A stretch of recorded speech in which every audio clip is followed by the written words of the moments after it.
Okay. Hello everyone.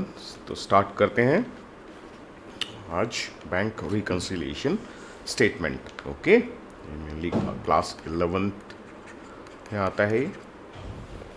Okay,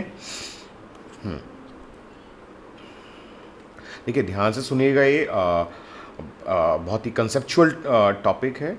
आप समझ में आ गया तो एक दो क्वेश्चन प्रैक्टिस करने से ही हो जाएगा। अगर समझ में नहीं आया आपको कंसेप्ट तो जितनी मर्जी प्रैक्टिस करते रहो, नहीं आएगा समझ में। ठीक है, तो इसलिए बहुत ध्यान से सुनेंगे, लिसन वेरी केयरफुली। और बेटर होगा कि अपना पेन और नोटबुक अपना साथ में रखें और साथ साथ नोट करते रहें। ध्यान से सुनते रहें और नोट करते रहें। ठीक है, ओके।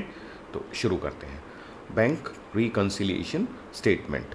देखिए क्या होता है, हमारा जो बैंक अकाउंट जो हम ओपन करवाते हैं, अपने बैंक अकाउंट ओपन करवाया, let's say bank account number 201। ठीक है। अच्छा, बिजनेस के लिए तो कौन सा अकाउंट होता है? बिजनेस के लिए वी हैव करंट अकाउंट। तो हम तो अकाउंट्स बिजनेस के लिए बना रहे हैं ना, तो we are making current account. ठीक है। सेविंग्स अकाउंट तो नॉर्मली जो सैलरीड जो लोग होते हैं उनकी सेविंग्स के लिए होता है, राइट। तो हम तो बिजनेस के अकाउंट्स बना रहे हैं। तो when we are saying bank account, it's current account of the business, जिसमें बिजनेस की ट्रांजैक्शंस होती हैं। ठीक है।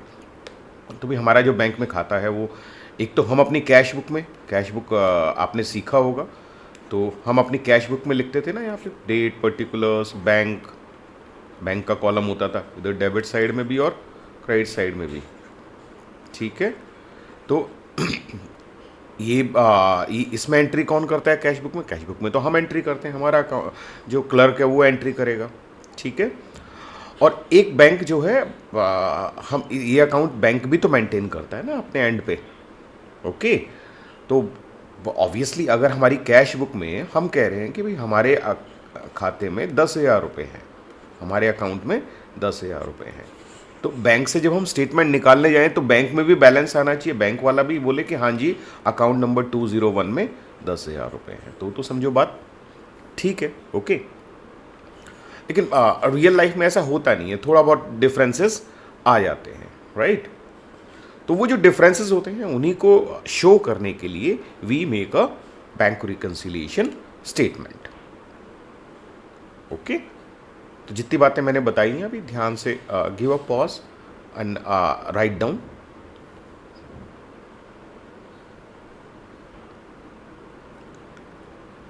ओके, बढ़ते हैं आगे। तो देखिए बैंक रिकन्सिलिएशन स्टेटमेंट, अभी हमने क्या होता है, it's a statement, it's not an account. तो इसमें कोई एंट्री नहीं होती है, डेबिट क्रेडिट कोई एंट्री नहीं पास करते हैं हम। ठीक है। बीआरएस में it's simply a list of all the differences, कि भाई हमारा बैंक जो बोल रहा है कि सपोज हम बोल रहे हैं हमारे अकाउंट में 10,000 रुपये हैं, लेकिन बैंक बोल रहा है नहीं जी आपके अकाउंट में तो 6,000 रुपये हैं, तो देयर इज अ डिफरेंस ना। तो क्यों है ये difference, why why this difference exist? तो उन डिफरेंसेस की हम एक लिस्ट बना लेते हैं, 1 2 3 4, कि भाई ये डिफरेंसेस हैं, इनकी वजह से ऐसा हो रहा है। ठीक है। मेनली होता क्या है, and it is made on a particular day. Basically होता क्या है कि जब हम अपने अकाउंट्स क्लोज करते हैं, we close our accounts at the end of the accounting year. तो लेट्स से हमने अपने अकाउंट्स क्लोज किए 31 मार्च को, 31 मार्च 2024, राइट। तो ऑन दिस डेट हो सकता है कि हमारी कैश बुक बोल रही हो कि हमारे अकाउंट में 10,000 है और बैंक हमारा बोल रहा हो कि हमारे अकाउंट में 6,000 है। ओके।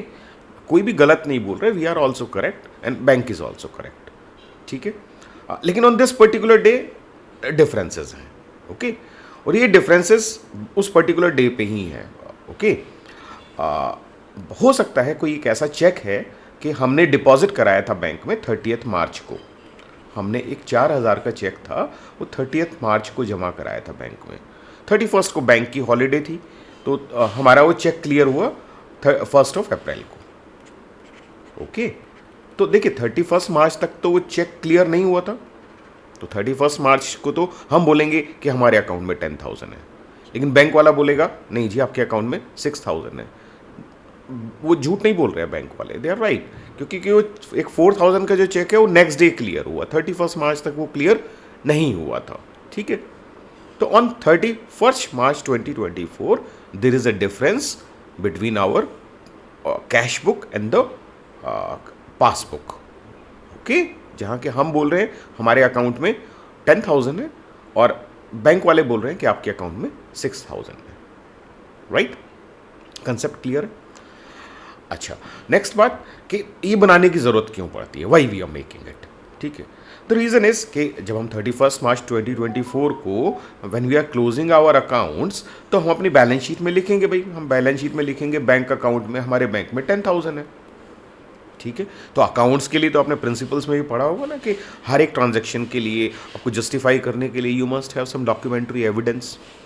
राइट, तो जब आप अपनी बैंक की पासबुक लगाएंगे रिकॉर्ड्स में, तो बैंक वाले तो बोलेंगे 6,000 है और हम अपनी बैलेंस शीट में बोल रहे हैं 10,000 है, तो डिफरेंस हो जाएगा ना।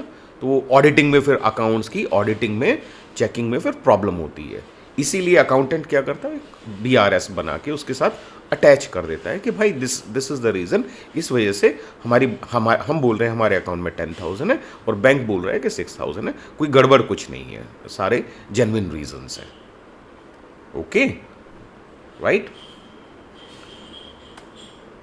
ओके, तो इसमें इतना ही रखते हैं।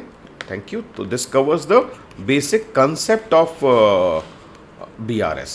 ठीक है, तो नेक्स्ट वीडियो में आगे क्या क्या डिफरेंसेस होते हैं, कैसे उनको हैंडल करते हैं, वो कवर करेंगे। Okay, thank you.